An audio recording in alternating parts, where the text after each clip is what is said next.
Hello and welcome to MITV News. I am Vina Peters. The federal government, in partnership with the International Cotton Advisory Committee (IAC), launches an initiative to revive Nigeria's cotton and textile industry with a goal of creating over 1.4 million jobs annually. The decision emerged from a meeting on Tuesday at the Presidential Villa in Abuja, attended by the Vice President Kashim Shettima and a delegation from ICAC led by its Executive Director, Eric Trentenberg. The initiative aims to revitalize key components of the cotton value chain, including forming, weaving, ginning, and fabric production as part of President Bola Ahmed Tinubu's industrialization agenda. Vice President Shettima urged stakeholders to develop a comprehensive roadmap for the sector's revitalization, emphasizing the need for action over discussion. Governor Hope Uzodinma of Imo State echoed the sentiment, noting that the southeastern region is poised to participate actively in the revitalization efforts. Also, the Lagos State Governor Babajide Sanwo-Olu emphasized the importance of supporting the entire value chain and called for a return to using local materials. In audience with the Vice President, the leadership and members of the Cotton Advisory Board of the United States. So it's a global body. It's like the United Nations of cotton manufacturing.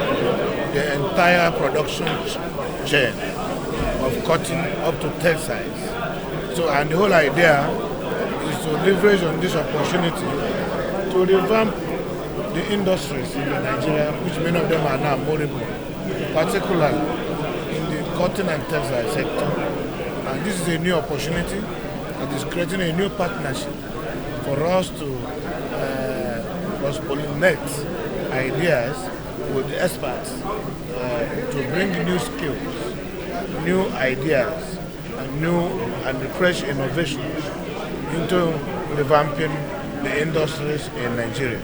And that will create jobs, that will create employment, that will engage our young men and women that are currently roaming the streets.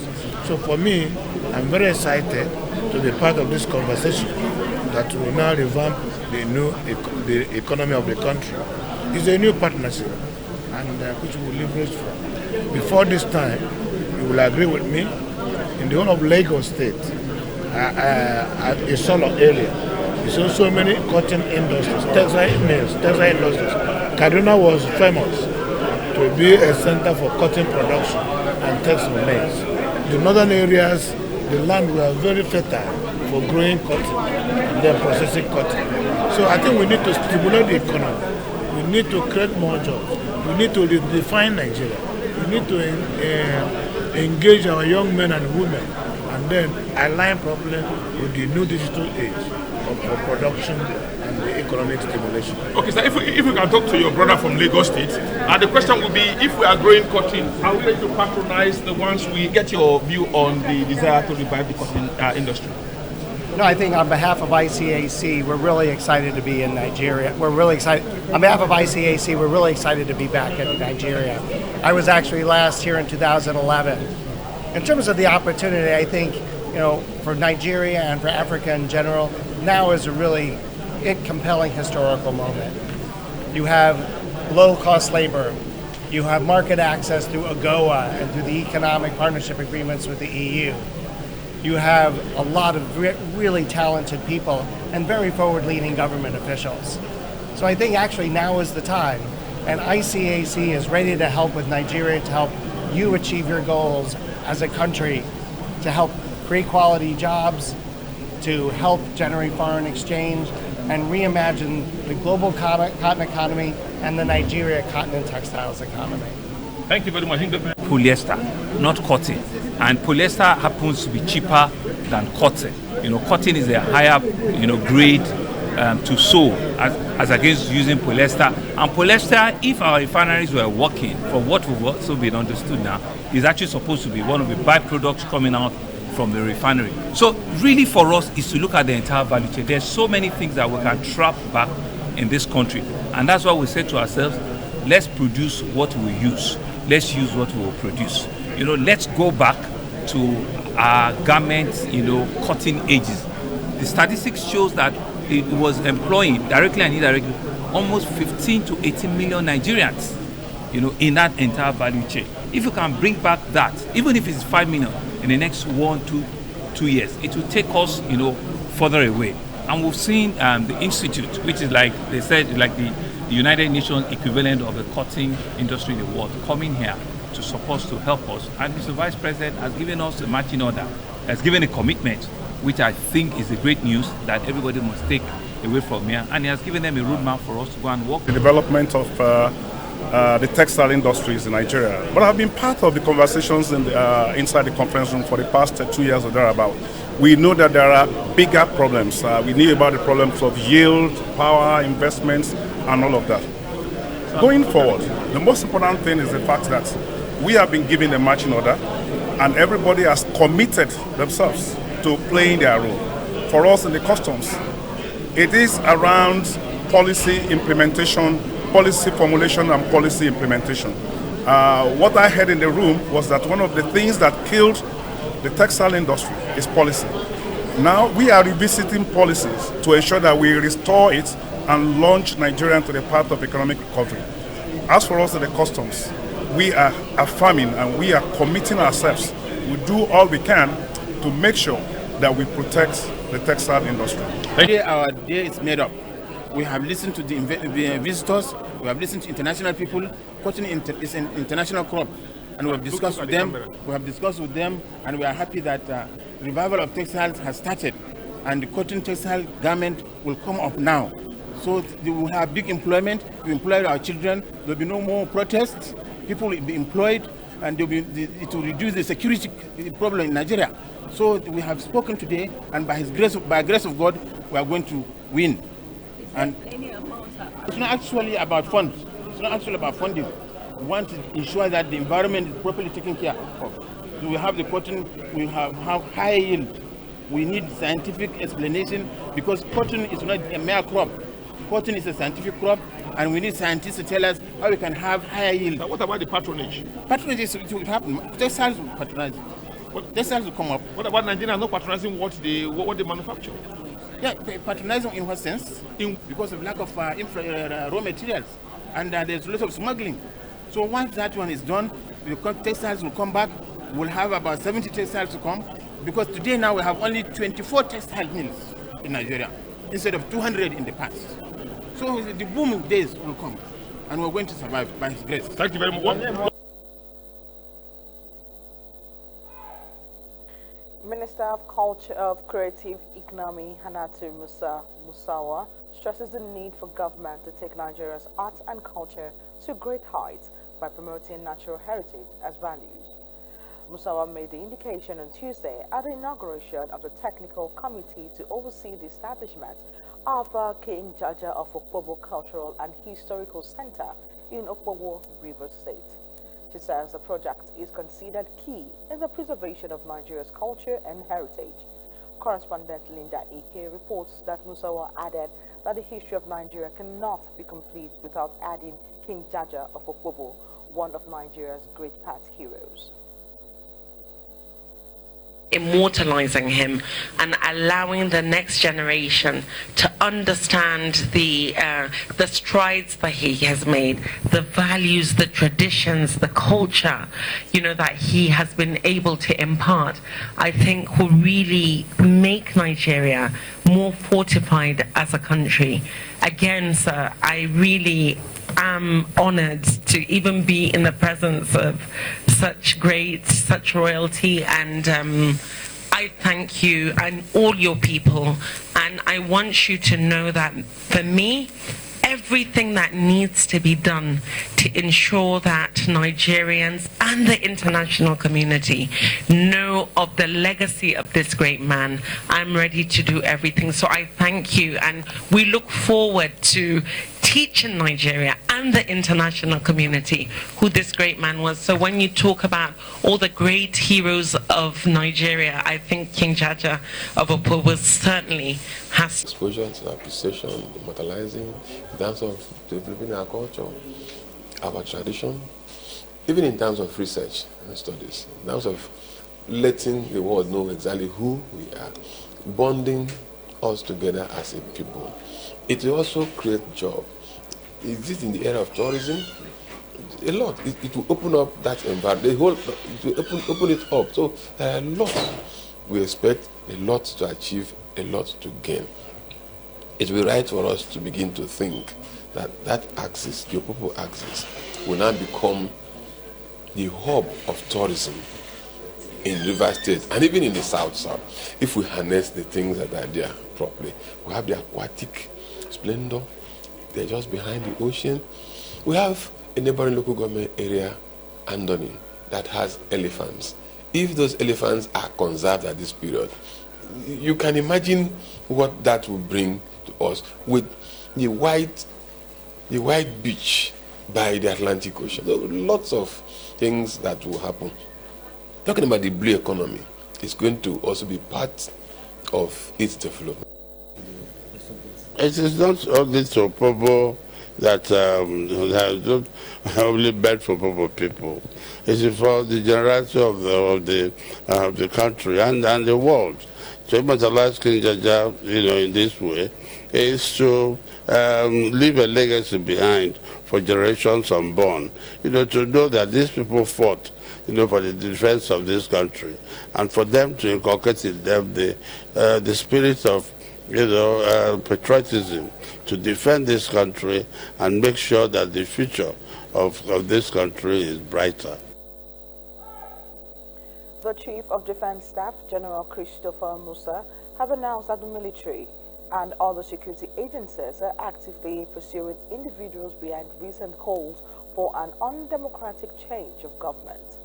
General Musa made this statement during a joint news conference held on Tuesday at the Defense Headquarters, where he was joined by other heads of security agencies and service chiefs.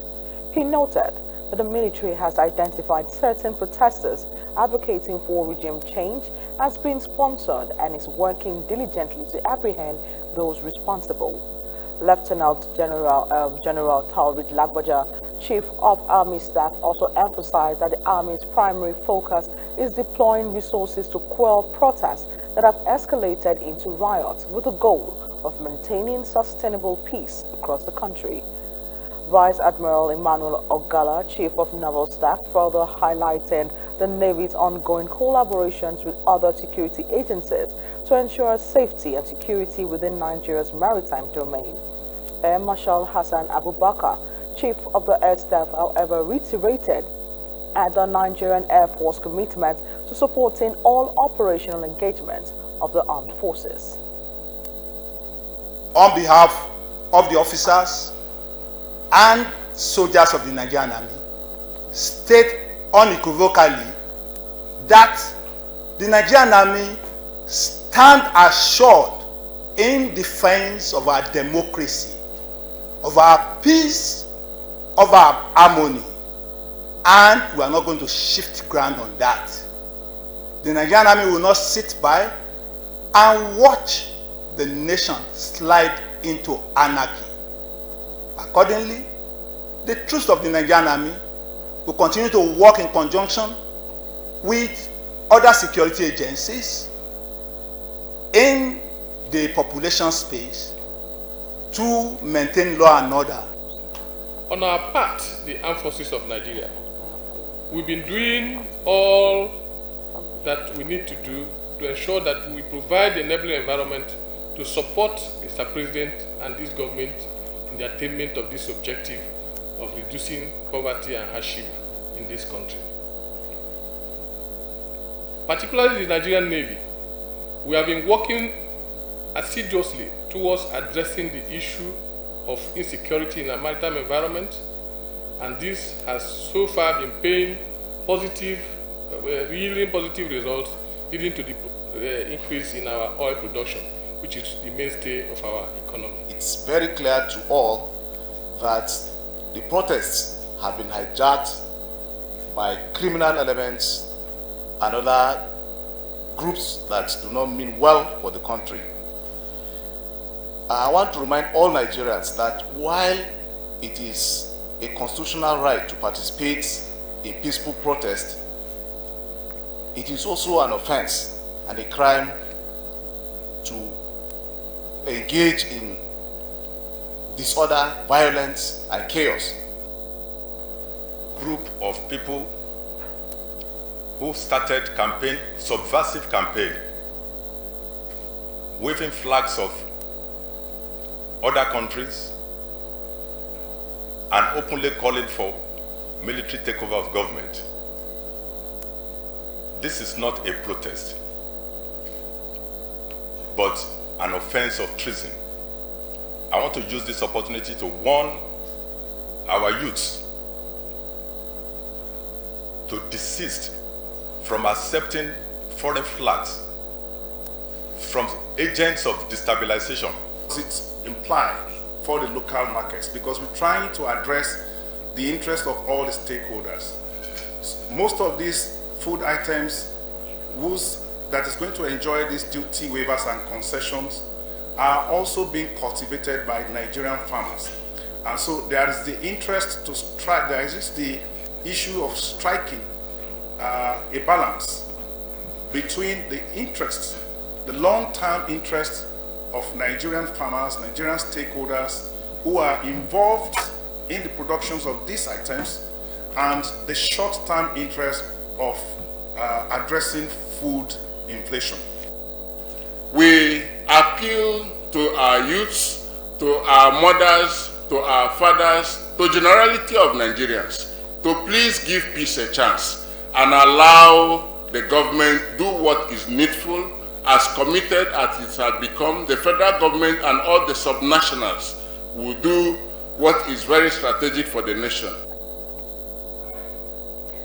The Nigeria Police Force have issued a stern warning against the display of foreign flags during protests and calls for a military takeover, categorizing such actions as treasonable felonies under the Nigerian law. This followed the wave of violent protests, particularly in Bauchi, Kano, Kaduna, and Katsina states, where protesters brandished foreign flags.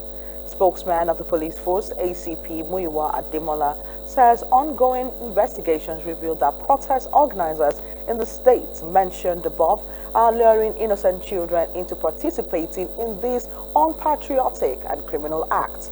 He stated that over 90 suspects have been arrested, including 2 tailors who sealed the flags and the sponsors, adding that efforts are underway to apprehend the others who sponsored the production of the flags and fueled this treasonable act. ACP Adejobi further disclosed that IGP Kayode Egbetokun has directed Deputy Inspector General of Police for Northwest and Northeast zones. Calls for a military takeover, categorizing such actions as treasonable felonies under Nigerian law. This follows a wave of violent protests, particularly in Bauchi, Kano, Kaduna, and Katsina states, where protesters brandished foreign flags. Ongoing investigations reveal that protest organizers in the states mentioned above are luring innocent children into participating in these unpatriotic and criminal acts. Over 90 suspects have been arrested, including tailors who sold the flags and their sponsors. Efforts are underway to apprehend others who sponsored the production of the flags and fuel these treasonable acts. The display of foreign flags and calls for a military takeover constitutes a clear treasonable offense, revealing the motives of protest organizers to destabilize Nigeria's democratic government. This aligns with actionable intelligence on the tactics of fifth columnists and non-state actors exploiting economic hardship protests to further their nefarious goals. Tensions from the ongoing protests have eased following President Bola Ahmed Tinubu's address on August 4, 2024. However, some groups persist in subversive campaigns in the form of violent and unlawful protests, characterized by the destruction of public infrastructure and private property, looting, display of foreign flags, and calls for a military takeover. These individuals and groups will be treated as subversive agents and charged accordingly. The Inspector General of Police of the Federal Republic of Nigeria, IGP Olukayode Adeolu-Egbetukun, AD, NPM has directed Deputy Inspectors General of Police for the Northwest and Northeast Zones, DIG Balach Roman PSC and DIG Bello Matwashi, to take charge of operations in the states within the two geopolitical zones where subversive campaigns are ongoing under the guise of protests. They are tasked with stabilizing the situation and preventing further violence in the affected states. In Nigeria, the Independent National Electoral Commission, INEC, approves of the final registers of voters for the upcoming governorship elections in Edo and Ondo states. The updated registers include new voters from the recent continuous voter registration (CVR) exercise and successful applicants for voter transfers. This was made known in a statement issued by the Commission and signed by the National Commissioner and Chairman, Information and Voter Education Committee, Sam Olumeku. With the updated register, Edo State now has 2,629,025 registered voters, with males making up 52.11% and females 47.89%. The Ondo State register now has 2,053,061 registered voters, with males constituting 50.36% and females 49.64%. We'll go for a quick break. We'll be right back.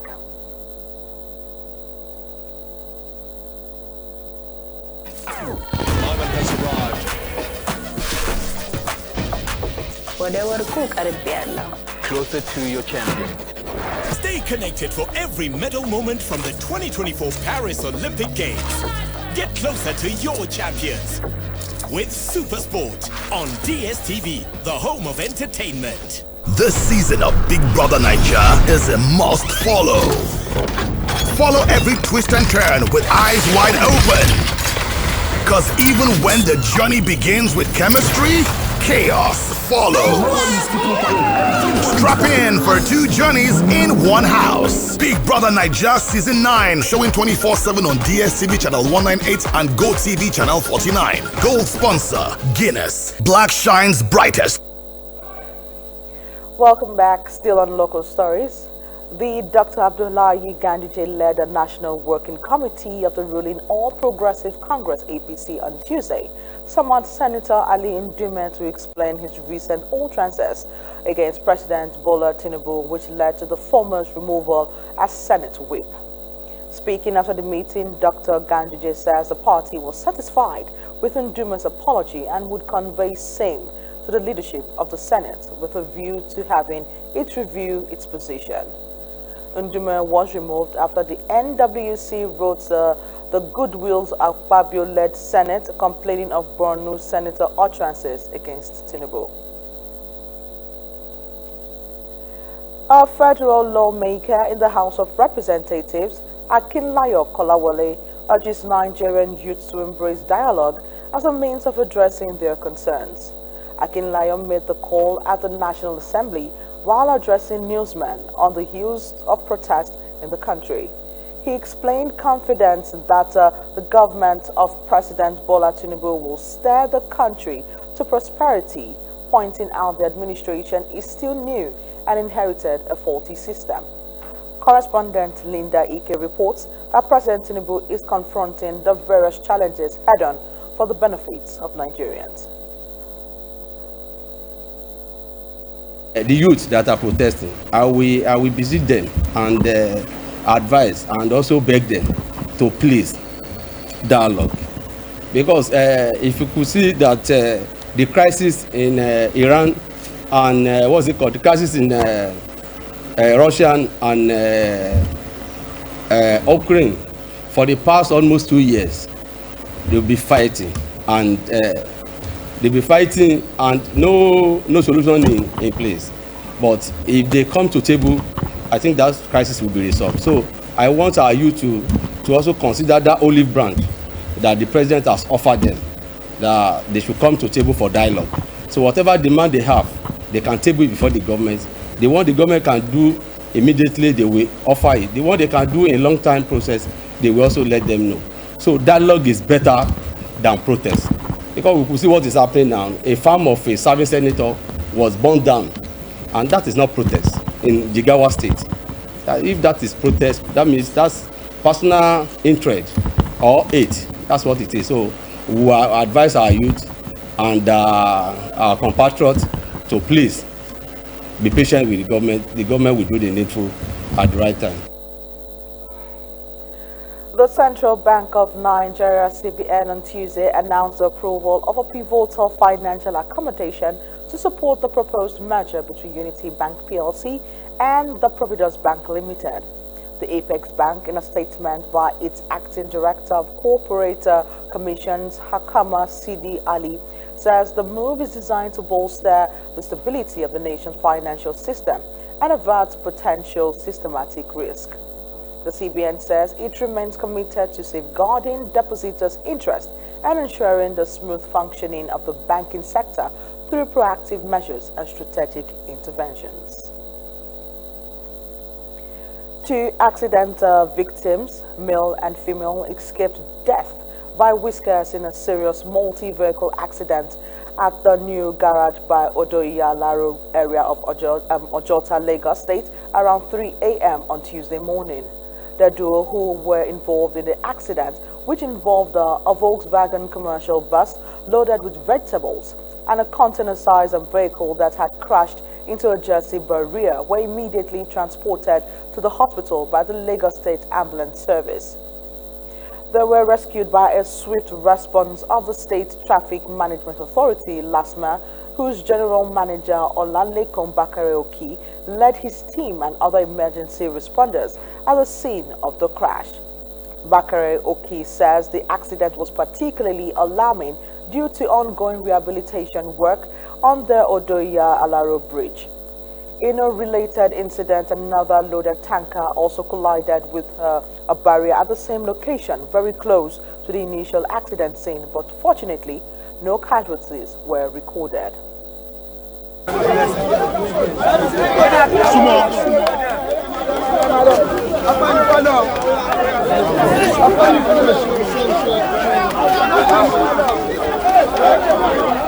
There you go.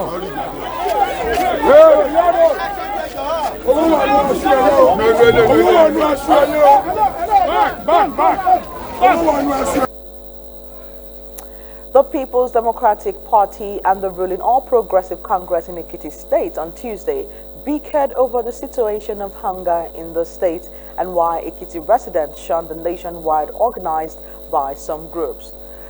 Ekiti State Governor Mr. Biodun Oyebanji had, in a nationwide broadcast on July 31, appealed to Ekiti residents to embrace peace by shunning the hunger protest, which he said had obvious potential to degenerate into violence and reverse the state's steady progress to shared prosperity. However, the state chairman of the PDP, Chief Alaba Agbola, lamented the efforts of the alleged bad governance on the people of the state.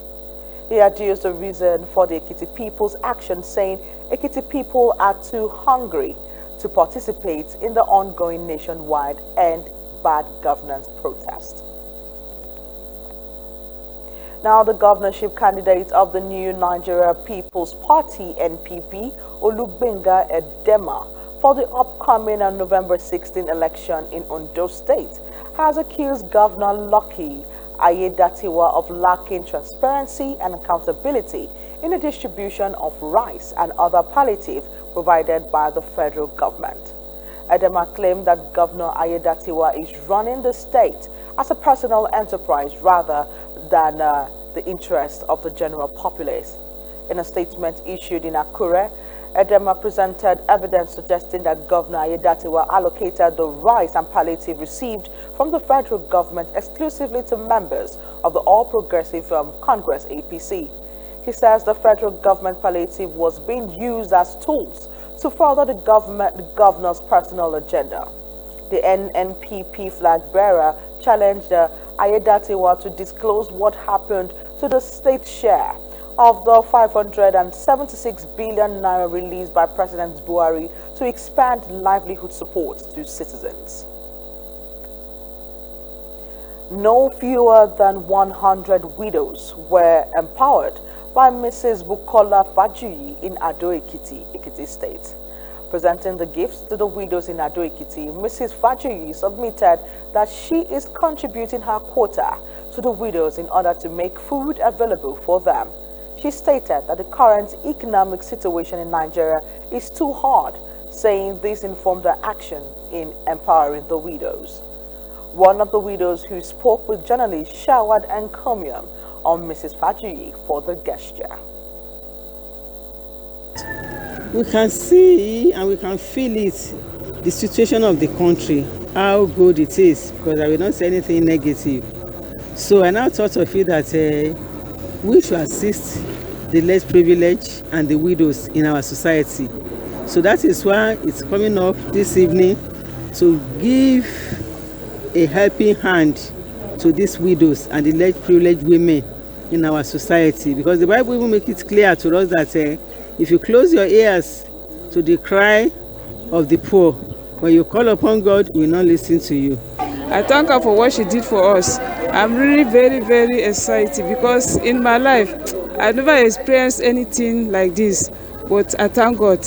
I thank God as I expect myself in this condition. And I thank God for her help. I pray that the Lord will help her, will reward her, will give her more abundantly than what she gave us in Jesus' name. We now go for a quick break, and when we return, we'll bring you the foreign news.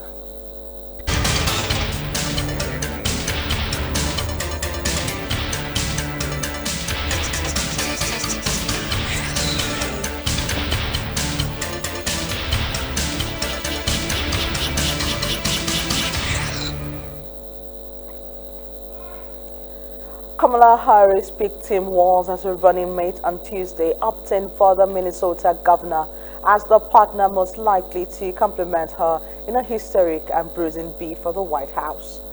Walz had been on a short list with a string of other Democratic figures, seen as broadening Harris' appeal as she sprints into the contest against Donald Trump. Aiming to make history as the first woman president, Harris already a trailblazer as the first female and first black and South Asian vice president as time before election day on November 5th. Expectation had always been that Harris would pick a white man to balance the ticket and the kind of Democrat who can help counter attacks from Republicans that she is too far to the left. Walz fits that description as a 60-year-old Midwesterner with a folksy manner from a state that could be light years from the coastal elites of California, where Harris comes from, or the East Coast. He will also appeal to progressives after having championed popular Democratic policies, including cannabis legislation and increasing worker protections. The duo will hit the campaign trial immediately, launching an intensive 5-day swing through battleground states starting Tuesday in the biggest prize of Pennsylvania. Bangladesh's parliament have been dissolved a day after Prime Minister Sheikh Hasina was forced from power. Ms. Hasina resigned and fled the country after weeks of student-led protests spiraled into deadly unrest. The dissolution of parliament, a key demand of protesters, paves the way for establishing an interim government. Bangladeshis are waiting to see what comes next as the country's military chief is holding talks with political leaders and protest organizers. According to local media, more than 100 people have died in violent clashes across Bangladesh on Monday, the single deadliest day since mass demonstrations began. Hundreds of police stations were also touched, with the Bangladesh Police Service Association declaring a strike until the security of every member of the police is secure. The group also sought to place the blame at the door of authorities, saying they were forced to fire. Israel says it has carried out an airstrike against what it said was a military structure used by the armed group Hezbollah in southern Lebanon. The Lebanese Health Ministry says 4 people were killed in a strike in a house in the town of Miafodown, around 30 kilometers from the Israeli border. Security says that the 4 men were Hezbollah fighters. In an apparent response, the group launched drone strikes on towns in northern Israel, injuring 2 people. It comes amid increasing tensions between Israel and Hezbollah and the Iran which backs the group. Last week, an Israeli airstrike killed senior Hezbollah commander Ford Shukor in southern suburb of the Lebanese capital, Beirut, in what Israeli officials called an intelligence-based elimination. Sir Keir Starmer has become embroiled in a war of words with Elon Musk after the tech billionaire suggested that civil war is inevitable following violent unrest in the UK. The owner of X, formerly Twitter, posted the remarks on the platform in response to a video showing people aiming fireworks at police. The Prime Minister's spokesperson says there was no justification for Mr. Musk's comment, adding there was more than social media companies can and should be doing. Mr. Musk then replied to a post on X from the Prime Minister in which Sir Keir said he would not tolerate attacks on mosques or Muslim communities, asking, "Shouldn't you be concerned about attacks and all communities?" Mr. Musk also shared a video of a person purportedly being arrested for offensive comments online, asking, "Is the Britain or Soviet Union?" He also replied to a post criticizing UK policing, suggesting the police's response doesn't seem one-sided. Justice Minister Heidi Alexander has also weighed in against Mr. Musk, who has long history of making controversial remarks online for his totally unjustifiable and pretty deplorable comments. And that's it on local and foreign stories. We'll now go for a short break, and when we return, we'll have Eddie Achibong with the sports news. I am Vina Peters. This season of Big Brother Naija is a must follow. Follow every twist and turn with eyes wide open. Cause even when the journey begins with chemistry, chaos follows. Strap in for 2 journeys in one house. Big Brother Naija Season 9, showing 24/7 on DSTV Channel 198 and GoTV Channel 49. Gold sponsor, Guinness. Black shines brightest. 75 days since the last day of last season. We are ready to do it all again.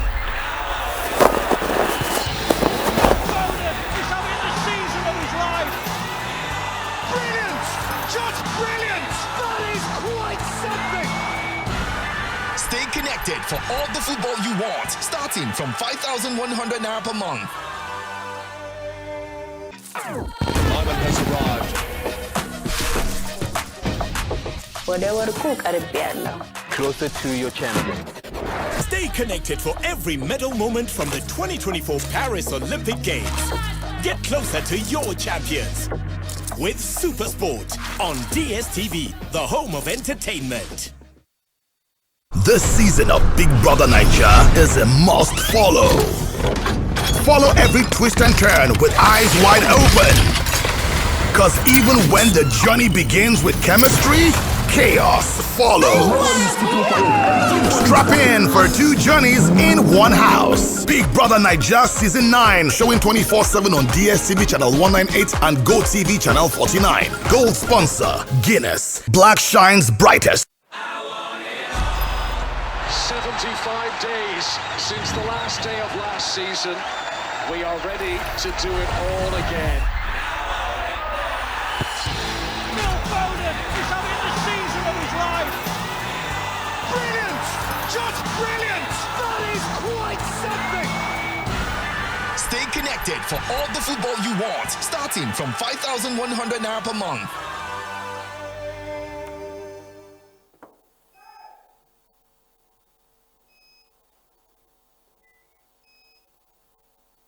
Yeah, go.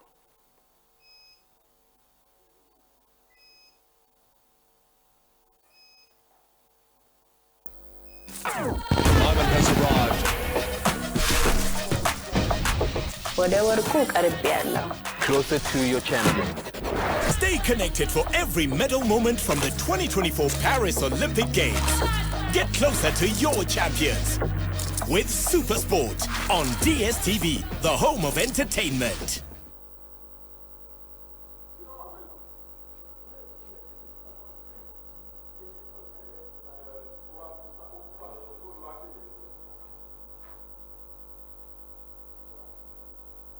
Wow.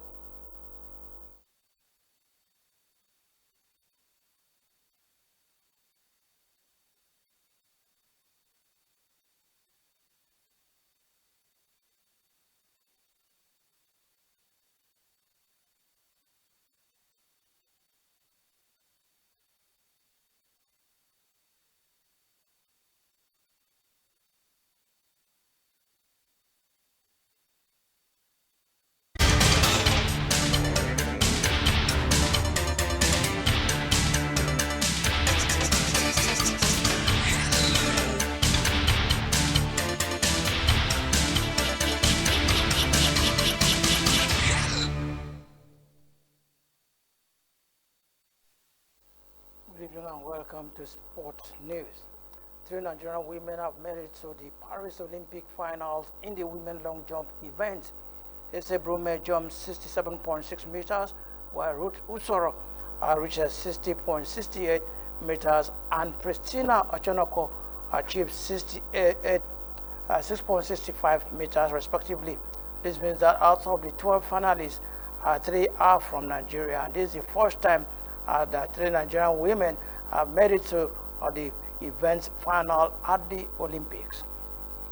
Similarly, Samuel Ogasi is also through to the men 400 meters final after finishing third in Heat 3 with a new personal best of 44.1 seconds to pick one of the 2 non-automatic sports. Away from the International Olympic Committee, IOC President Thomas Bach has defended Algerian boxer Emmanuel Kalips and Lin Jungting of Taiwan amid controversy over their gender, stating that they both met the claimed definition of a woman. According to Thomas Bach, quoting himself, "We are not going to engage in a politically motivated culture war." That's according to IOC President. Meanwhile, this evening, the Blessing of Borodudu lost her bronze medal fight 3-0 to Nonoka Asaki of Japan. And also in 200 meters event, Fefo Ofili finished 6th in the final with 22.24 seconds, which means Team Nigeria are yet to record a medal at the 2024 Paris Olympic. Spain reached their second successive Olympic men football final after beating Morocco 2-1. Spain came from a goal down to win with goals from Firmino Lopez and Juan Luis Sanchez. In other semi-finals, France also came from a goal down to beat Egypt 3-1. The host nation, France, who played Spain in the final for a gold medal, while 2 are North African nations, talking about Egypt and Morocco, won't meet for the bronze medal.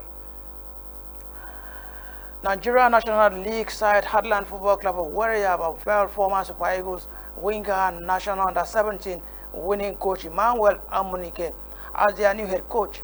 Amunike was unveiled by Imo State Governor His Excellency Hope Uzodinma in his office. Atlanta was relegated from the NPFL last season. The Nazi Millionaires finished in the 18th position on the NPFL table last season. Coach Ladan Boso has been handed a target by Bayelsa United. Boso was recently appointed head coach of the Restoration Boys of Bayelsa due to his experience in the domestic league.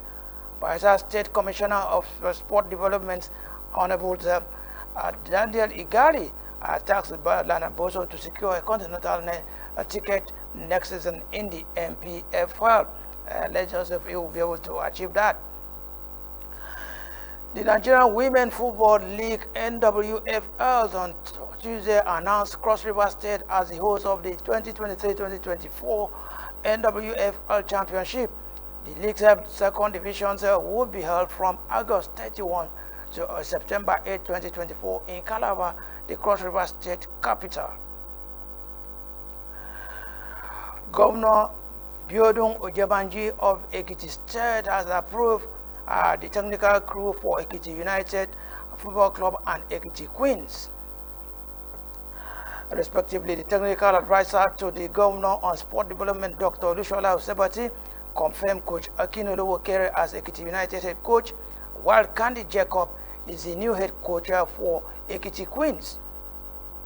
Other members of Ekiti Queens are Moji Okinsakin, who will act as team manager, while Adewumi Taiwo will be assistant coach, and then Bailey Abimbola as second assistant, while Alabi Emmanuel will act as goalkeeper trainer.